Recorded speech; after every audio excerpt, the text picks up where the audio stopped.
गेल्या अनेक वर्षापासून या मच्छीमारांकडे दुर्लक्ष होतं।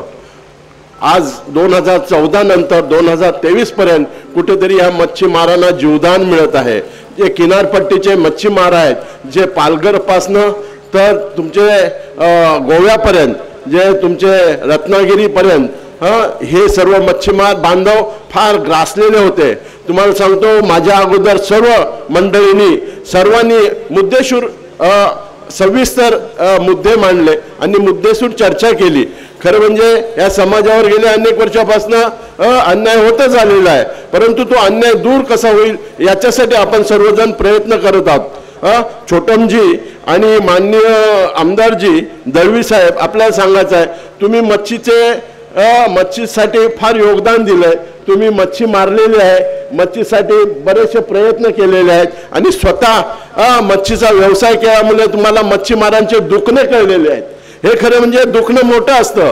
जो त्या क्षेत्रातून आलेला असतो, ज्या भागातून आलेला असतो आणि जे काम केलेलं असतं, तो खरा अनुभव असतो। आणि त्या अनुभवाने आज तुम्ही दोघांनी सांगितलं की आम्ही खाडीमध्ये बरीचशी कामं केलेली आहे, त्या क्षेत्रामध्ये कामं केली आहेत, म्हणून आज मच्छीमारांना त्यांच्या ज्या भावना आहेत त्या तुम्हाला कळलेल्या आहेत की एक आमचा आमदार झालेला मच्छीमार आणि एक आमचे सभापती होऊन गेले मच्छीमार, ते सुद्धा आज प्रगतशील झालेले आहेत। म्हणून मच्छीमारांचे जे काही प्रश्न आहेत ते त्यांना भेडसावले होते आणि त्यांनी त्यांच्यावर मार्ग काढलाय। खरं म्हणजे या दोघांचं आपण अभिनंदन करायला पाहिजे, कारण आपले समस्या बरोबर त्या समस्या सोडवण्याचे प्रयत्न करते। तुम्हाला दोघांनाही सांगतो, मी सुद्धा मच्छीचा धंदा केलेला आहे, आपण तिघेही मच्छीचे धंदे केलेले आहेत आणि आज इथपर्यंत पोहोचलेलो आहोत। कारण आपण आगरी कोळ्यांचा धंदा काय आहे, या आगरी कोळ्यांचा धंदा म्हणजे शेतीचं काम करणं आणि मच्छीचं काम करणं। दुसरे आपले पूर्वज कुठलंच काम करत नव्हते, परंतु आपण अशिक्षित होतो। आज आपल्याकडे सुशिक्षित झालेले आहेत, आज आपली मुलं बाळं नातवंड शिकलेले आहेत, आज मोठमोठ्या हुद्द्यावर गेलेले आहेत। आज आपल्याला जातीचा जर दाखला असला असता तर आपल्याला पैकीच कोणतरी कलेक्टर असले असतात, आपल्याच पैकी कोणी SP असले असतात, आपल्याच कोणीतरी मोठा अधिकारी सरकारमध्ये असले असते। परंतु दुर्दैवाने आपल्याला गेल्या 20-25 वर्षापासून जात प्रमाणपत्र मिळालं नाही। मी तुम्हाला जात प्रमाणपत्राविषयी बोलतोय कारण गेले 20-25 वर्ष आपण जात प्रमाणपत्र, जात वैधता प्रमाणपत्र आणि रक्त नात्यावर आपण अनेक वर्ष, गेले 25 वर्ष झगडतो। आज आम्हाला माहिती आहे, आपल्या आमदार साहेबांनी सांगितलं की आपल्याला जो 2022 मध्ये निर्णय घेतला अधिसंख्यपदाचा, मित्रांनो तुम्हाला सांगतो, आपल्याच पैकी काहीतरी लोक मंत्रालयात कामाला होती, आपल्याच पैकी कोणी लोक शिक्षक होते, जिल्हा परिषदेमध्ये होते, पंचायत समितीमध्ये होते, अधिसंख्यपद निर्माण केली। फडणवीस साहेब तेव्हा मुख्यमंत्री होते की यांच्याकडे व्हॅलिडिटी नाही, त्यांच्याकडे वैधता प्रमाणपत्र आहे। सुप्रीम कोर्टाने 2018ला निर्णय दिला, जवळपास 25,000 लोक होती, आपले 7,000 होते, पण संपूर्ण महाराष्ट्रातलं 25,000 लोक होती आणि त्यांना सुप्रीम कोर्टाने सांगितलं की यांच्याकडे जातीचे प्रमाणपत्र नाही, ह्याच्याकडे जातीचे वैधता प्रमाणपत्र नाही, ते ह्यांना कामावरनं काढून टाकायचं। हे सरकारला सुप्रीम कोर्टाने सांगितलं, परंतु त्यावेळेस माननीय मुख्यमंत्री 2014 पासून तर 19 पर्यंत आपले देवेंद्र फडणवीस होते, त्यांनी ती सुप्रीम कोर्टाची ऑर्डर बाजूला ठेवली आणि माझा कर्मचारी कसा वाचेल याच्यावर त्यांनी अभ्यास केला आणि मानवतेच्या दृष्टिकोनातून निर्णय घेतला की जे 25,000 कर्मचारी आमच्या कामाला जिथे आहेत त्यांना कुठेतरी अधिसंख्यपद निर्माण करायला पाहिजे आणि ती अधिसंख्य निर्माण केली। सुप्रीम कोर्टाची ऑर्डर बाजूला ठेवली आणि 2022 मध्ये ते निर्णय घेतला। आमचे सन्माननीय मुख्यमंत्री माननीय एकनाथराव शिंदेजींनी आणि फडणवीस साहेबांनी की ह्यांना कुठल्याही परिस्थितीत आपण कामावरनं काढायचं नाही। काही झालं, किती भुर्दंड बसला शासनावर, तरी आपण ह्यांना त्या जागेवरच ठेवायचं आहे, त्या जिथे ते नोकरी करतात तिथेच त्यांना ठेवायचं आहे आणि तिथेच त्यांना कायम करायचं आहे। हा निर्णय या महायुतीच्या सरकारने घेतलेला आहे आणि सर्व लोकांच्या नोकऱ्या वाचलेल्या आहेत। तुम्हाला शेड्यूल ट्राईबची एक गोष्ट सांगतो, गेले 25 वर्ष आम्ही काम करतोय. मी जवळपास 10-12 वर्ष झाली हे काम करतोय. पण माझ्या अगोदर पण काही नेते काम करत होते. अनंतरे होते, कांती कोळी होते, आमचे दुसरे पण समाजाचे मोठे नेते होते. ते सुद्धा या शेड्यूल ट्राईबमध्ये ह्या समुद्रकिनारच्या कोळ्यांना, या पश्चिम महाराष्ट्राच्या महादेव कोळ्यांना, तुमच्या उत्तर महाराष्ट्राच्या टोकरे कोळींना, तुमच्या मराठवाड्यातल्या महादेव कोळींना ह्यांना कुठेतरी संरक्षण मिळालं पाहिजे. ह्यांना कुठेतरी जातीचा दाखला, प्रमाणपत्र, वैधता प्रमाणपत्र मिळाला पाहिजे.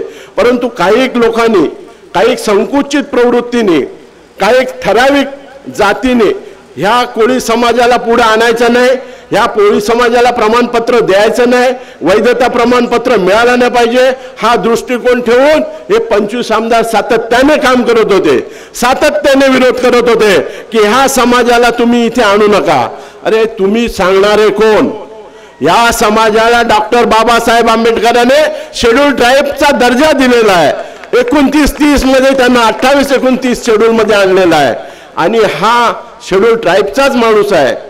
आणि आम्ही परवाच्या दिवशी माननीय मुख्यमंत्र्यांनी आमची मीटिंग घेतली वर्षा बंगल्यावर आपल्या सह्याद्रीवर, आणि त्यावेळेस उपमुख्यमंत्र्यांनी सुद्धा सांगितलं की ह्यांना आपण 2014ला देता की जाता यांनी मोर्चा काढलाचा 1 लाखाचा. त्यावेळेस आम्ही यांना प्रॉमिस केलेला आहे की यांना शेड्यूल ट्राईब मध्ये जात वैधता प्रमाणपत्र दिलंच पाहिजे. ही परवाच्या दिवशी आमदार साहेब आमची 20 दिवसापूर्वी मीटिंग झाली सह्याद्रीवर. माननीय मुख्यमंत्रींनी निर्णय घेतला. मुख्यमंत्री महोदयांना आम्हाला सांगितलं, आम्ही त्यांना समजावून सांगितलं की आम्ही शेड्यूल ट्राईबचे कसे आहोत, आमच्यावर कसा अन्याय झालेला आहे आणि मुद्दामून कसा अन्याय केलेला आहे. त्यावेळेस उपमुख्यमंत्री ह्याच्यावर स्क्रीनवर होते. त्यावेळेस आमच्या बरोबर माननीय आपले जळगावचे तिन्ही मंत्री होते. महेंद्र आपले हे महाजन साहेब होते, पाटील साहेब होते आणि आपल्या शिवसेनेचे ते गुलाबराव पाटील सुद्धा होते. तिन्ही मंत्री होते आणि चौथे मंत्री आदिवासी मंत्री होते, डॉक्टर गावित होते, ते सुद्धा होते. आणि तिथे ठरलं की ह्या समाजाला जात प्रमाणपत्र, ह्या समाजाला जात वैधता प्रमाणपत्र, ज्यांच्याकडे वाद वैधता प्रथा असेल ब्लड रिलेशनचा GR काढायला पाहिजे. हे तिन्ही गोष्टी ठरल्या आणि मुख्यमंत्र्यांनी सहीनिशीन आम्हाला सांगितलं की हे तिन्ही गोष्टी तुम्हाला देऊन टाकल्या. हा निर्णय गेल्या 20 तारखेला झालेला आहे. बंधू आणि भगिनींनो, आपण बरेच वर्ष हा लढा उभा केलेला आहे आणि हे आताचे मुख्यमंत्री, आताचे उपमुख्यमंत्री देवेंद्रजी फडणवीस आणि अजितदादा पवार यांनी निर्णय घेतला की ह्या कोळी समाजाला आपल्याला संरक्षण दिलं पाहिजे. संरक्षण आहे, यांना त्यांचं जात प्रमाणपत्र मिळालं पाहिजे. हा निर्णय झालेला आहे आणि त्याच्यासाठी एक उच्च न्यायालयाचे रिटायर न्यायाधीश यांची समिती पुढच्या आठवड्यात नियुक्ती होणार आहे. या 8 दिवसात उच्च न्यायालयाचे न्यायमूर्तीचे नियुक्ती होणार आहे. जेव्हा इतर समाजांच्या नियुक्त्या होतात, रिटायर जजच्या समिती नेमली जाते, त्यांना निर्णय दिला जातो. त्याच पद्धतीने या कोळी समाजाला समिती नेमून या जात प्रमाणपत्राचा निर्णय 100% मिळणार आहे, हे तुम्हाला मी आज सांगू शकतो. कारण आमचे प्रयत्न खूप आहेत, आमचे प्रयत्न खूप मोठे प्रयत्न आले आणि मी असा मुख्यमंत्री कधीच पाहिला नाही, देवेंद्र फडणवीस आणि एकनाथ शिंदे, की ज्या आदिवासी मंत्र्याला सांगितलं, ज्या आदिवासी मंत्र्याचं तोंड बंद केलं, त्या आदिवासी मंत्र्याचं तोंड उघडू दिलं नाही. त्या आदिवासी मंत्र्याला आमच्या स्टेजवर तिकडे मीटिंग मध्ये तो भ्र शब्द बोलू शकला नाही. दुसऱ्या दिवशी बोलायला उठला तो आणि मुख्यमंत्र्यांना सांगायला लागला की आम्ही 25 आमदार आहोत आणि शेड्यूल ट्राईबचे 25 आमदार आहेत. 25 आमदारांची एक परिषद आहे आणि ही परिषद जो निर्णय घेईल तोच निर्णय ह्या शेड्यूल ट्राईबला लागू होईल. मुख्यमंत्री महोदय म्हणाले आपल्या मीटिंग मध्ये जे झालंय तेच बोला, दुसरा विषय बोलू नका, तुम्हाला ते जमणार नाही. आम्ही सांगितलं ह्या परिषद आहे ही परिषद बाजूला ठेवा. आमचे जे काय गाऱ्हाणे आहेत, आमच्या काय ज्या समस्या आहेत, आमचं काय डिमांड आहे हे आम्हाला मिळालं पाहिजे. त्यांनी लिहून दिलं की 25 आमदारांना विचारल्याशिवाय जात प्रमाणपत्र देऊ नये, वैधता प्रमाणपत्र देऊ नये, ब्लड रिलेशनच्या GR काढू नये असं आमच्यावर रिव्हर्स स्टेटमेंट केली. दुसऱ्या दिवशी आम्ही सांगितलं हे आम्हाला चालणार नाही. मुख्यमंत्री महोदयाकडे गेलो, गुलाबराव पाटलांना घेतलो आणि त्या दोन्ही मंत्र्यांना घेतलं जळगावच्या, आणि आम्ही ठिया मांडून बसलो. मुख्यमंत्र्यांनी त्याच वेळेस मंत्र्यांना फोन केला, आदिवासी मंत्र्यांना, आणि सांगितलं आपल्या मीटिंगमध्ये जो विषय झालाय तोच विषय आपण इथे पुटअप करायला पाहिजे होता. तुम्ही हे 25 आमदारांचं परिषदेचं हे कुठून आणलं? नाही म्हणतो आपलं काल सगळं मान्य झालेलं आहे. माझ्या घरावर दुसरे 24 आमदार मोर्चा आणणार आहेत. माझ्या घरावर 24 आमदार मोर्चा आणणार आहेत. माझी लोकसभेमध्ये वाट लावणार आहेत, माझी विधानसभेमध्ये वाट लावणार आहे. मी काय करू? माझ्या परिषदेला विचारल्याशिवाय मी काय करू शकणार नाही. मुख्यमंत्री महोदयांनी त्यांना सांगितलं मी पाठवून देतोय, मी लिहून देतो, त्याच्यावर तुम्ही सही करून द्या, आम्हाला उपोषण सोडायचं आहे. आमचे लोक 26 दिवस जळगावमध्ये उपोषणाला बसले होते.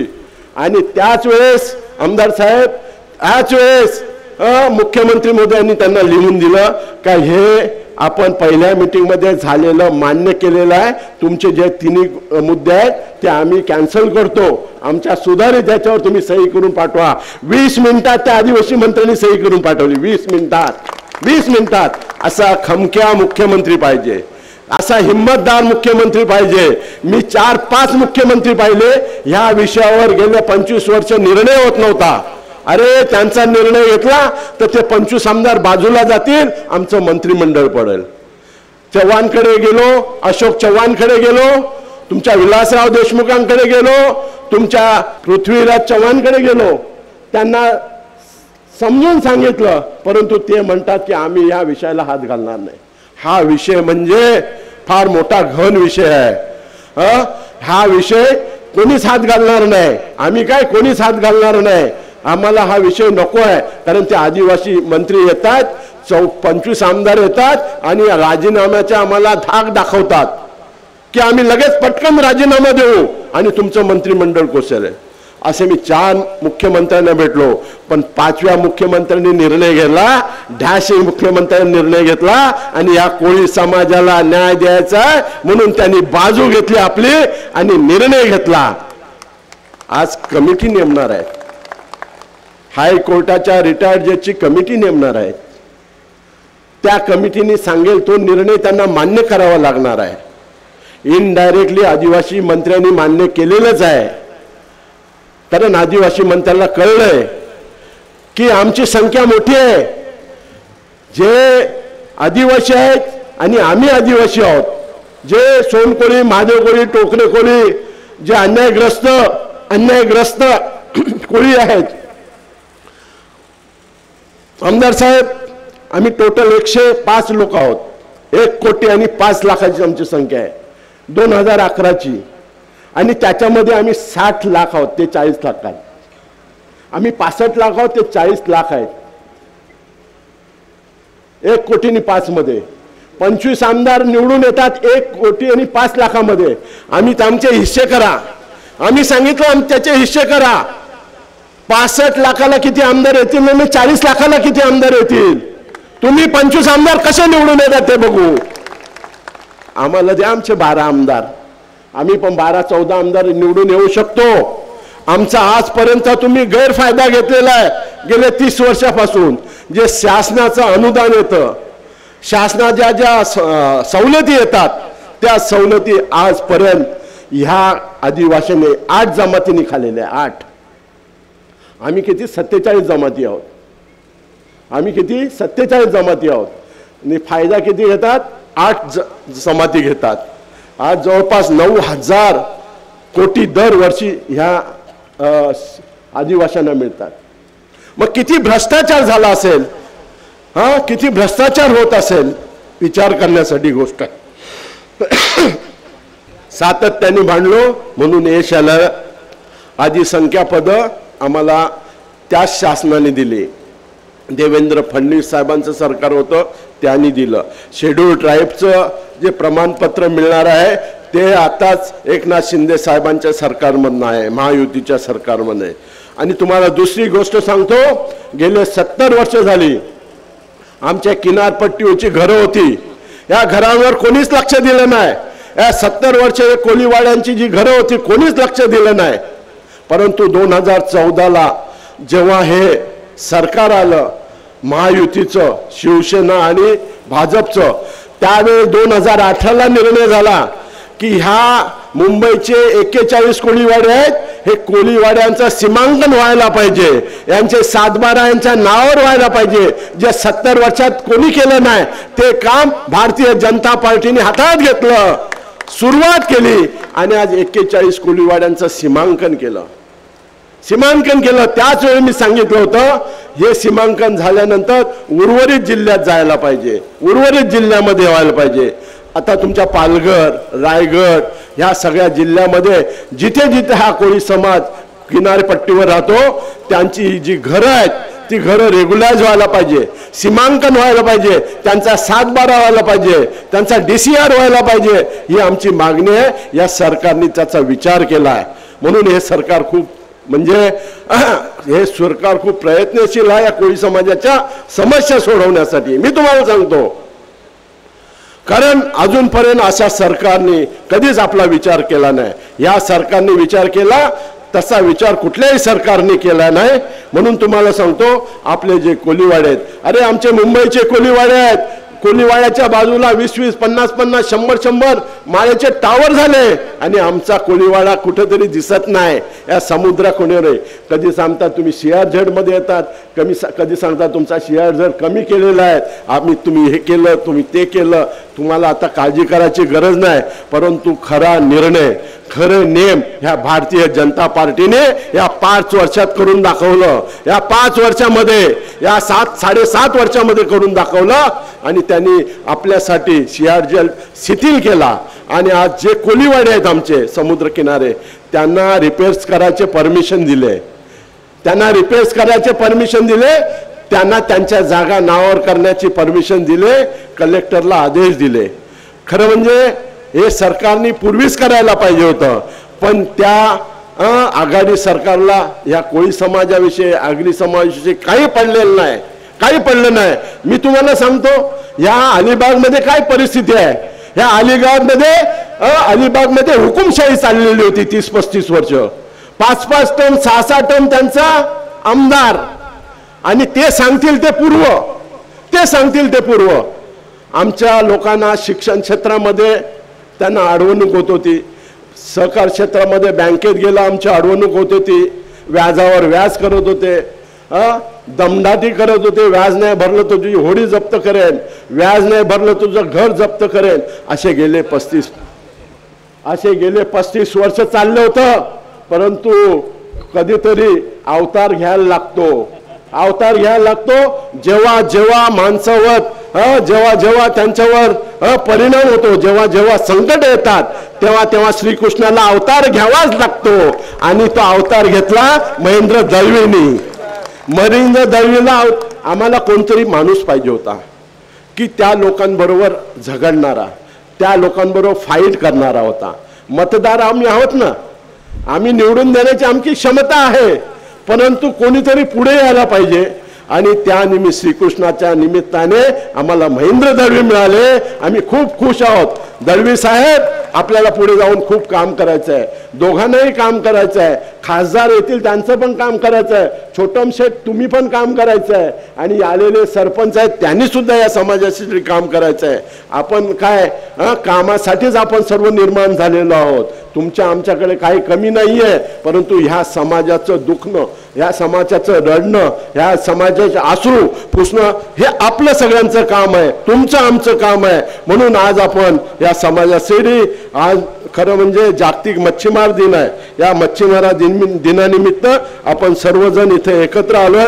वेळ झालेली आहे. मला चेतनने सांगितलं की दादा तुम्ही लवकर आटपून घ्या. खरं म्हणजे प्रदूषणचा प्रश्न आहे. घाटाव MIDC मध्ये सुदर्शन कंपनी आहे, इधर दुसऱ्या अनेक कंपन्या आहेत, त्या पोल्युटेड कंपन्या आहेत. त्याचं पाणी समुद्रात नदीमध्ये येतं, त्याच्यामुळे मच्छी मारणाऱ्यावर फार मोठा परिणाम होतो आणि मच्छीमार क्षेत्रामध्ये फार मोठा परिणाम झाल्यामुळे आज आपल्या मच्छीमारांना मच्छी मिळत आहे, फार मोठ्या तुरळक प्रमाणात ही मच्छी मिळते। आज आपलं पोट कशावर आहे? ह्या मच्छीवर आहे। हँड टू माउथ आपण जेव्हा दररोज कमवून दररोज खाऊ अशी आपली मच्छीमारांची परिस्थिती झाली। आज मच्छीमार होरपळला गेलेला आहे।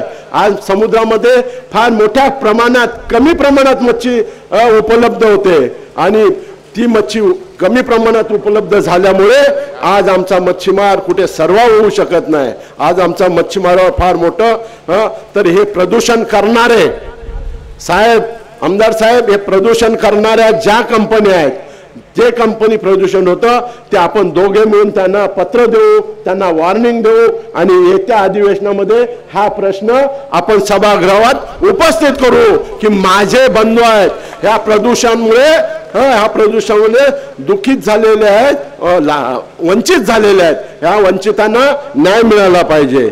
अनेक गोष्टी अशा आहेत, अनेक गोष्टी आपण करतोय। खरं म्हणजे प्रधानमंत्री मत्स्य योजना आहे। प्रधानमंत्री मत्स्य योजनेचा माननीय प्रधानमंत्री नरेंद्र मोदीजींना या संपूर्ण भारताचा जो कोळी समाज आहे, मच्छीमार समाज आहे, ह्याची कुठेतरी उन्नती झाली पाहिजे, ह्याची कुठेतरी प्रगती झाली पाहिजे, ह्यांच्यामध्ये कुठेतरी परिवर्तन व्हायला पाहिजे, ही इच्छा माननीय प्रधानमंत्र्याची आहे। म्हणून त्यांनी एक मोठं प्रधानमंत्र्यांनी स्वतंत्र मत्स्यालय काढलं। स्वतंत्र मत्स्यालय आपल्यासाठी केंद्र सरकारने उघडलेलं आहे। स्वतंत्र, पूर्वी आपण शेतीच्या मत्स्यालयामध्ये होतो, शेतीच्या डिपार्टमेंटमध्ये होतो, परंतु आज ते डिपार्टमेंट सेपरेट केलं आणि एक सेपरेट मत्स्यालय केलं। कारण या मत्स्य उद्योग करणारे, हे मासली मारणारे, आमचे हे नाखवा आहेत, आमचे मच्छी डिझेल आहे, ह्या सगळ्या गोष्टी त्यांना सुरळीत मिळायला पाहिजे, त्यांच्या मुलाबालांचं शिक्षण झालं पाहिजे। म्हणून आज स्वतंत्र मत्स्यालय केलं आणि त्या मत्स्यालयामार्फत अनेक सोयी, अनेक सवलती त्यांनी दिलेल्या आहेत। त्यांनी अशा सवलती दिल्या आहेत की मच्छीमार महिलांना 60% अनुदान दिलेलं आहे, सबसिडी दिलेलं आहे। आज तुम्हाला सांगतो, एखाद्याला मोठी बोट घ्यायची असेल, डीप सी मध्ये खोल समुद्रात जायचं असेल, 1,20,00,000ची बोट येते, त्याच्यावर 60% तुम्हाला सबसिडी आहे। 60% म्हणजे 70 लाख तुम्हाला सबसिडी आहे। 1,20,00,000 मध्ये तुम्हाला फक्त 50 लाखाची तरतूद करायची आणि त्या 50 लाखामध्ये काय तर 40 लाख बँक देते। मग राहिले किती भांडवल? 10 लाख। 10 लाखामध्ये आपण 5 लाख भरायचे, परत स्टेट गव्हर्नमेंट 5 लाख देतं, आपल्याला फक्त 5 लाख भराय। आम्ही 12 बोटी अशा घेतल्यात। आम्ही तुमचं मडला आणि मालवणीला अशा 12 बोटी घेतलेल्या आहेत आम्ही, त्या डीप सी मध्ये जाणार आहे आणि तिथं धंदा होईल। आणि चेतन पाटलांनी सुद्धा चांगलं काम चाललेलं आहे। फिश ऑन व्हील म्हणजे टेम्पो घेतलेले आहेत की ज्या टेम्पोमधनं सवलती घेत आहेत, त्या सवलतीमधनं आपण मच्छीमारांना जर ते टेम्पो दिले तर त्यांना त्या टेम्पोतनं मच्छी विकता येईल, अशी स्कीम आहे माननीय प्रधानमंत्री मत्स्य योजनेमध्ये। अशा अनेक गोष्टी आहेत। आज तुम्हाला सांगतो, आपल्या ह्या किनारपट्टीवर टेंट होते, तुमचे टेंट उद्ध्वस्त केले, परंतु टेंट आणून देण्याचं काम माझं आणि आमच्या आमदारांचं राहील। तुमचे जे टेंट पाडले गेले, तुमचे जे टेंट उद्ध्वस्त केले पाहिजे, कारण इथं पर्यटन येतो, पर्यटक येतो, पर्यटकाच्या सुखसोयीसाठी हा किनारपट्टीचा जो कोळी बांधव आहे, कोळी भगिनी आहेत, त्यांना चांगलं फ्रेश जेवण करून देतात, त्यांना लागणारं मासे, लागणारी भाकरी रोटी ते करून देतात। अरे आमचा समुद्र आहे, आम्ही त्या समुद्रावर लागतो, आमचा तिथे हक्क आहे, मग आमचे टेंट तुम्ही का काढले? टेंट काढले नाही दळवी साहेब, टेंट काढायला लावले, टेंट काढले नाही कलेक्टरनी, कलेक्टरला काढायला लावले। अशी काही प्रवृत्ती आहे, त्या प्रवृत्तीला आपण कुठेतरी उत्तर द्यायला पाहिजे आणि तुमचे टेंट आहेत त्याच ठिकाणी राहतील, हे मी तुम्हाला आज ग्वाही देतो। नवीन टेंट मिळतील तुम्हाला, प्रधानमंत्री मत्स्य योजनेमध्ये नवीन टेंट देऊ आणि काम करू। अशा अनेक गोष्टी आहेत। तुम्हाला सांगतो, नावा शेवा जो लिंक बाधित झालेला आहे, नावा शेवा आता मोठा रोड आला, लिंक मोठा ब्रिज आलेला आहे, त्याच्यात बाधित झालेल्या जवळजवळ 5,000 मच्छीमारांना त्यांनी प्रत्येकी 2 लाख रुपयाचं अनुदान दिलेलं आहे. जो मच्छीवर अफेक्ट होत होता अशा मच्छीमारांना 2 लाख. आता एखादा प्रोजेक्ट तुमच्या बाजूला आला आहे आणि तुम्ही जर बाधित होत असाल तर त्याला प्रोव्हिजन आहे की पहिला त्या मच्छीमारांचा विचार करा. तिथे जे लोक रोजगार करतात त्यांचा विचार करा. आता तुमचं हे पोर्ट आलंय, हे कुठलं पोर्ट आलंय इथं बाजूला? दिघी पोर्टचं अजून तुम्हाला कंपन्सेशन मिळालं नाही. दिघी पोर्टमध्ये अजून तुम्हाला कामावर घेतलेलं नाही, तुम्हाला कुठे काम देत नाही. आपण ते सगळी व्यवस्था केलेली आहे. आता आम्ही त्याच्याच पाठीमागे लागतो आणि दिघीमध्ये ज्या ज्या प्रकल्पग्रस्ताच्या भूमिपुत्राच्या जे काय तुम्हाला जागा गेल्या असतील, जे काय जवळपास राहत असतील त्यांना नोकरी देण्याचं काम कोळी महासंघ निश्चित करेल, हे मी आज तुम्हाला सांगू इच्छितो. आज ONGCचा प्रश्न आहे, RCFचा प्रश्न आहे. ONGC मध्ये गेलो, मॅनेजमेंटला मीटिंग घेतली. RCF मध्ये गेलो, RCFच्या मॅनेजमेंट बरोबर मीटिंग झाली, परंतु पुढचा फॉलोअप राहिला. मी आणि दळवी साहेबांनी सभागृहामध्ये विषय काढला RCFच्या बाबतीत. RCFने आपल्याला 25 वर्षापूर्वी 100 कोटी द्यायचं मान्य केलं होतं. त्या 9 गावची रोड द्यायचं, लाईट द्यायचं, 9 गावची ती पाईपलाईन करायची, रिपेअर करायची, जेटी बांधून द्यायचं, 100 कोटी मंजूर केले होते. परंतु तिथे सुद्धा राजकारण आलं. तिथे सुद्धा ते 35 वर्ष राजकारणी होते ना, त्यांनी ते दाबून ठेवलं. आता आम्ही सोडणार नाही. त्या 9 गावला RCFचा फायदा करून घेणारच. 9 गावला त्यांचं काम, त्यांनी केलेलं, त्यांच्यावर केलेला अन्याय हे दूर करण्याचं काम आम्ही निश्चित करणार आहोत. आणि 9 गावला न्याय देण्याचं काम दळवी साहेब आपण करायला पाहिजे. कारण तुमची तिथे सरपंच आहे, तुमचा सरपंच आहे. तुमच्याकडे गेल्या अनेक वर्षापासून ती नव्हती, ती आता तुमच्याकडे ग्रामपंचायत आलेली आहे. तर आपल्याला RCFला जाऊन भेटायला पाहिजे. RCFच्या मॅनेजमेंटने आपल्याला पत्र सुद्धा दिलेले आहेत की साहेब आम्ही आम्ही करायला तयार आहोत. हे सगळ्या काही गोष्टी आपल्याला करायच्या आहेत. आज तुम्हाला सांगतो, यांनी सांगितलं जेटीचं, जी 42 कोटीची जेटी तुमच्या थेरोंडाची अनेक वर्ष झाली. माझ्याकडे माणिक बली आले. अरे बोलतो किती वेळा? 70 वेळा आम्ही गेलो. 70 वेळा. किती? 70 वेळा आम्ही गेलो, पण त्या जेटीचं काम काय हलत नाही. योगायोगाने काय झालं, 2014ला भारतीय जनता पार्टी युतीचं सरकार आलं, फडणवीस साहेबांचं सरकार आलं आणि त्या मत्स्योद्योग कोणाकडे होतं? खडसे साहेबांकडे होते. ते खडसे साहेबांनी सांगितलं की बाबा ह्या जेटीचं काम एवढं, त्या कमिशनरला बोलवला फिशरीजच्या, बाबा एवढे वर्ष का ते रखडलेलं आहे? नाही साहेब तिथं काहीतरी टेक्निकल प्रॉब्लेम आहे. त्यांनी सांगितलं काय टेक्निकल प्रॉब्लेम आहे ना, तो लगेच माझ्याकडे आणा. बली साहेबांना 7 दिवसात त्याचं क्लिअरन्स मिळालं. 7 दिवसात क्लिअरन्स मिळालं त्याचं. टेक्निकल काय नव्हतं, टेक्निकल लोकांनी अडचण आणली होती तिथे, त्या माजी आमदारांनी अडचण आणली होती. ती अडचण दूर केली आणि ती जेटी कंप्लीट केली. साहेब थोडेफार दागदुखी राहिले असेल, पण हे काम आपल्या सरकारने केलं, आपल्या शासनाने केलं. हे शासन फार आपल्यासाठी, आपल्या गोरगरीब जनतेसाठी आहे. गेल्या अधिवेशनामध्ये मत्स्य विकास कोष निर्माण केला, 50 कोटीची तरतूद केली की ह्या आमच्या कोळी बांधवांना कुठे जर समुद्रात कुठे काय झालं, कुटुंबात काय झालं तर 50 कोटीचा कोष तयार केलेला आहे.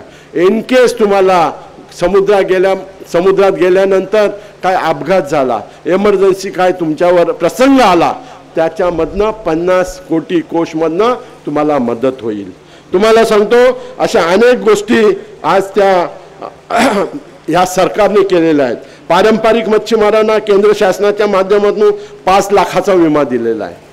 पारंपरिक मच्छीमार जे आपले होडीवाले आहेत ना, एक सिंगल बोट इंजिनवाले, त्यांच्यासाठी आता 5 लाखाचा विमा केंद्र शासनाने दिलेला आहे. म्हणजे तुम्हाला काही अपघात झाला तर ते 5 लाखाचं तुम्हाला विमा योजनेची तरतूद केली आहे. या ठिकाणी आणखीन काय बरंचसं काय बोलायचं होतं, परंतु आज वेळ झालेली आहे. या ठिकाणी आपले कोळीवाडे बाधित झालेले आहेत. आपल्या कोळीवाड्यांना कसं संरक्षण मिळेल हे आपल्याला बघायचं आहे. प्रदूषणाचं पण बघायचं आहे. आणि ह्या तुमच्या 120 हाऊसपोर्टच्या बोटीकरता डिझेल कोटा वाढविला होता.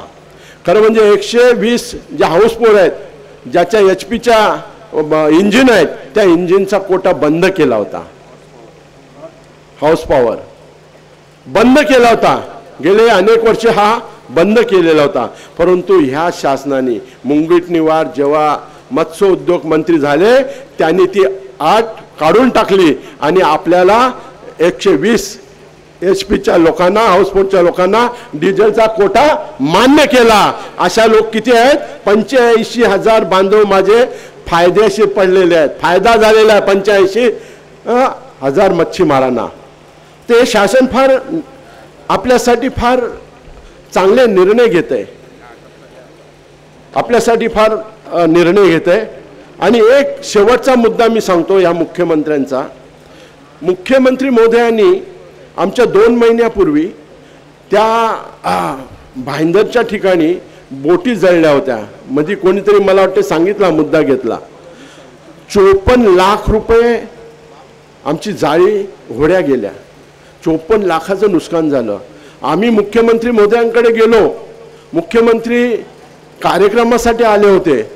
त्यांनी त्या कमिशनरला बोलवलं फिशरीजच्या आणि सांगितलं यांचा सर्वे करा. सर्वे केल्यानंतर त्यांना एका महिन्याच्या 54 लाख रुपये दिले गेले, एका महिन्याच्या 54 लाख रुपये दिले पाहिजे. म्हणजे हे शासन आपलं सर्व काम करणारं शासन आहे.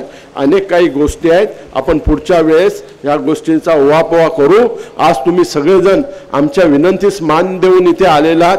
आपल्याला जागतिक दिन इथे साजरा करायचा आहे. मगाशी चेतन पाटलांनी सांगितलं की जागतिक दिन म्हणजे काय. आज आपण वर्षभर पावसाळ्यात, हिवाळ्यात, उन्हाळ्यात वर्षभर समुद्रात काम करतो. आपण लेखाजोखा दरवर्षी करतो आणि ही 21 तारीख असते. त्या 21 तारखेला जो आपला जागतिक दिन असतो त्या दिनानिमित्त आपण सर्वजण एकत्र आलेलो असतो. आणि तो दिवस एक मीटिंगच्या माध्यमातून, एक समाज एकत्र येण्याच्या माध्यमातून आज आपण तो एकत्र येतो आणि हा दिवस आपण साजरा करतो. या ठिकाणी आपण सर्वजण इथं आलात, उपस्थित राहिलात. सर्व मान्यवरांचं आणि तुमचं सर्वांचं मी आभार मानतो. एवढं बोलून माझे 2 शब्द पूर्ण करतो. जय हिंद, जय महाराष्ट्र.